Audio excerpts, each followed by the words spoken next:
By learning Blackjack basic strategy, you can play a casino game where there's nearly zero house edge. Playing perfect basic strategy, the house's advantage is usually less than half of 1%. But it can take days or even weeks to memorize the 280 decisions that make up Blackjack basic strategy. So I'm going to show you a simplified version of basic strategy that you can learn in under an hour. Let's check out this simplified version of basic strategy today on Jack Ace.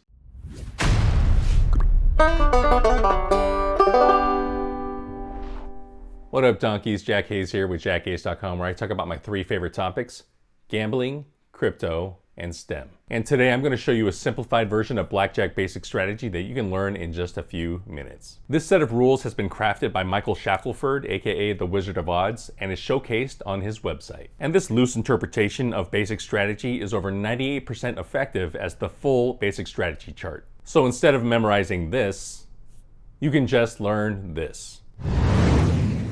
If you just want to jump ahead to the simplified strategy, just skip ahead to this time marker in this video. Between now and then, I'm going to explain what the true Blackjack basic strategy is and how it's mathematically determined. The full basic strategy is the set of 280 plus Blackjack decisions that have been optimized for each matchup in Blackjack. Every matchup is defined by your player hand versus the dealer's up card. For each decision, we're able to determine what the optimal strategy is through computer simulation and also by exhaustive calculations. For some of the matchups, the correct decision is very obvious. If you're dealt a 2 and a 3 for a total of 5, your best decision would be to hit. There really would be no reason to do anything else. You have a total of 5 and you have nothing to lose by hitting.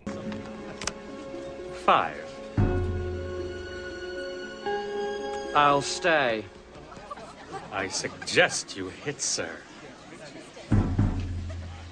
I also like to live dangerously. As you wish, sir. 20 beats your 5. I'm sorry, sir. You can't go over 21 and bust if you hit, and doubling down would be suicide because you can't even make a total that would beat the dealer unless they bust. But for some situations, the best action may not be self-evident. So if you're dealt a hard 11 and the dealer has a 7 showing, you can make your decision based on your anecdotal experience facing the situation, or you could depend on the trials of experts who have run millions of trials using simulations and have come up with the optimal strategy. The way they figured out the best action was by calculating the expected result for hitting, and they also calculated the expected result for doubling down. And since the expected result for doubling down is miles ahead of the EV for hitting, basic strategy tells you that the best decision is to double. And for really close decisions, depending purely on anecdotal evidence could not get you the correct action. Because the expected values of two possible actions are so close, you'd need a computer to calculate which action is a tiny fraction better than the other. Just take a look at the options for a hard 12 versus a dealer 3 up card. We only have to look at hitting versus standing for this matchup. When we hit the 12 versus a 3, we have an expected result of minus 0.234. And when we stand, we have an expected result of minus 0.252. So by hitting, we only save ourselves $18 for every $1,000 that we bet in this exact situation. So for decisions like this, we can sacrifice a few pennies of EV here and there if it means we can learn a more generalized rule.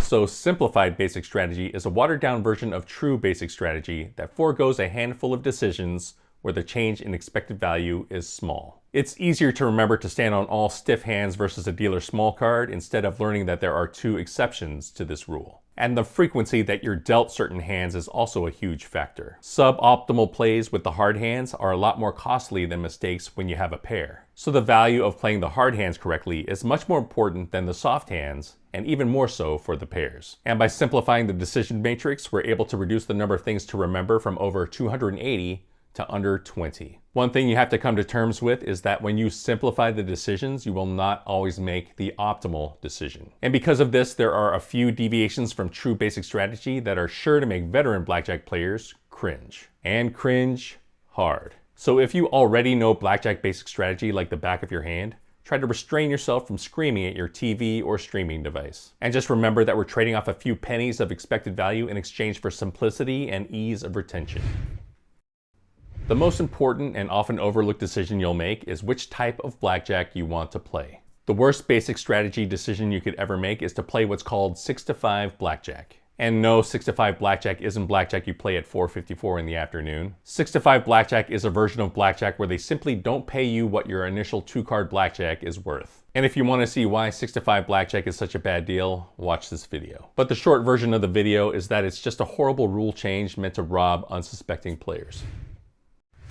One thing to know before we talk about how to play every hand is the distinction between a dealer low card and a dealer high card. A low card is a deuce through 6. When the dealer has a low card showing, there's a higher chance that they will bust. And a high card is a 7 through ace. When the dealer has a high card exposed, there's a much lower chance that they will bust. So when the dealer is showing a low card, you do riskier things like trying to double down or split. When the dealer is showing a high card, you tend to be more conservative. You usually won't put more money on the table, and you'll often try to improve your hand to achieve a higher total. A hard hand is any hand that doesn't contain an ace or where the ace must be counted as a 1. These are the most straightforward types of hands to play. A small hand is a hard hand with a low total that you wouldn't think of doubling. Since you would never double down on an 8 or lower, the only decision left for you to do is hit. The only 3 hard totals you might double down with are 9, 10, and 11. With a hard 9 total, you only double down against a dealer low card. Otherwise, you hit. With a hard 10 and 11, you double down when the dealer's up card is lower than your total. So with a hard 10, you double down against a 9 or lower. Otherwise, you hit. With a hard 11, you double against a 10 or lower, and you hit against an ace. The next group of hard hands are the stiff hands. Stiff hands are hard totals of 12 through 16. And they're called stiff hands because they're in danger of breaking or busting if you hit them. With stiff hands, you won't hit against a dealer low card. You just stand. Otherwise, you hit with a stiff hand against a dealer high card. A pat hand is a hand that's good enough to stand on. In other words, you stand pat. You're going to stand on all hard totals of 17 or higher. And that's all you need to know about the hard hands. Soft hands are hands containing an ace that are not in danger of going over 21. These are hands where the ace might be used as a 1 or as an 11. They're called soft hands because they're not in danger of breaking.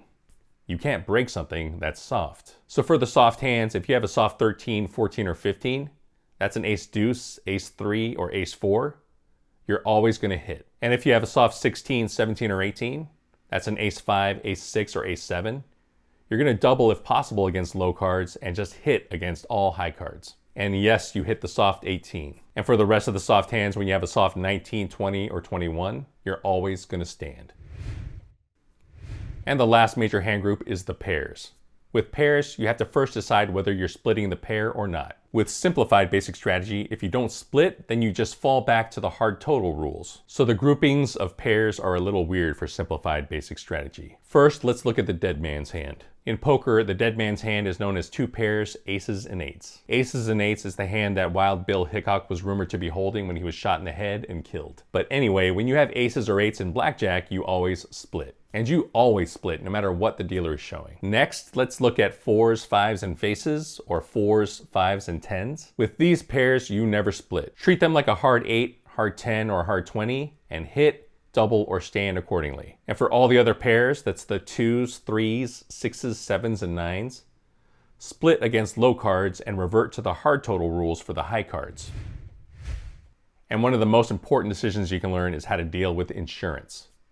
When the dealer has an ace showing, they'll ask you if you want to buy insurance. And without going into the details of this side bet, just let me tell you that the answer is always no. You never take insurance. And if you have a 2-card blackjack while the dealer has an ace as their up card, they might ask you if you want even money. Again, the answer is always no. Even money is just buying insurance when you have a natural 21. And just like with the other insurance offering, you never want to take that insurance bet. And you can watch this short form video if you want to learn exactly why you'd refuse insurance.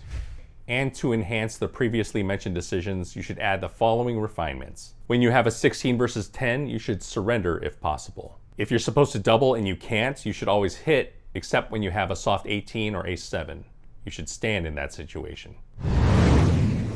Learning simplified basic strategy is a super quick way to get about 98% of the efficiency of true basic strategy while only defining and memorizing around 20 decisions. The difference in expected value between true basic strategy and simplified basic strategy is only about 0.14%. That's less than the change in house advantage due to not being able to double after splits, which is about 0.15%.